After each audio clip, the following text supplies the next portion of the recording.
కూటమి ప్రభుత్వం వచ్చిన తర్వాత ఐటీ కోసం అని కొన్ని భూములు ఇవ్వడం జరిగింది. దాన్ని వైసీపీ నేతలు కావచ్చు, వైసీపీ సోషల్ మీడియా చేస్తున్నారు. దీన్ని ఎలా చూస్తారు మీరు? ఇప్పుడు వీళ్ళ కంపెనీలు తెచ్చారు వైఎస్ఆర్సీపీ వాళ్ళు. ఎక్కడన్నా ఏ కంపెనీ తేలేదే, ఉన్న కంపెనీ తెలిసారు అక్కడికి. వాళ్ళు భయపెట్టి బెదిరించి వాళ్ళ భూములు లాగేసుకొని వాళ్ళ వ్యాపారాలను లాగేసుకుంటే వాళ్ళు భయపడి పారిపోయారు. 40,000 కోట్ల రూపాయలు పెట్టుబడి పెట్టేసి ఇక్కడ G23 సమితి పెట్టారు. ఏంటిది అదే బొమ్మలా చెప్తున్నారు. అదంతా బోగస్. వాళ్ళు ఎలాగ తేలేకపోయారు.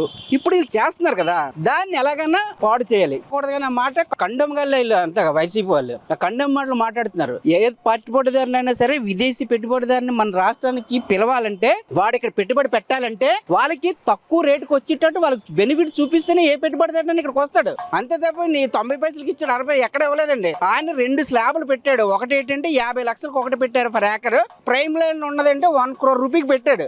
మాజీ ఎంపీ లాగా 95% ఈడు తీసుకొని 5% రైతులకి ఇచ్చాలని ఏం చేయలేదు వీళ్ళు. మనం ఎప్పుడూ కూడా పెట్టుబడిదారు ఏ విధంగా ఆలోచిస్తాడంటే, తక్కువగా లేబర్ వస్తుందా, టెక్నీషియన్ తక్కువగా వస్తారా, తక్కువ రేటుకి వస్తారా, తక్కువ రేట్లో ఎక్కువ ఎఫిషియన్సీ ఉన్న వాళ్ళు ఎక్కడ ఉన్నారు, ప్లేస్ తక్కువగా వస్తుంది, అన్ని ఫెసిలిటీస్ ఉన్నాయా, ట్రాన్స్పోర్ట్ ఫెసిలిటీస్ ఉందా, ఎయిర్ ఫెసిలిటీస్ ఉందా, సీ ఫెసిలిటీస్ ఉన్నాయా, ఇవన్నీ చూసుకుంటే ఏ పెట్టుబడిదారునైనా సరే ఎక్కడ పెట్టుబడి పెట్టినా. ఎందుకంటే మనకు అంత స్కిల్డ్ పర్సన్ ఇక్కడ ఉన్నారు, వాళ్ళకి ఎంప్లాయ్మెంట్ ఉంటుంది, రాష్ట్రానికి అభివృద్ధి చెందుతుంది, రాష్ట్రానికి ఇన్కమ్ వస్తుంది.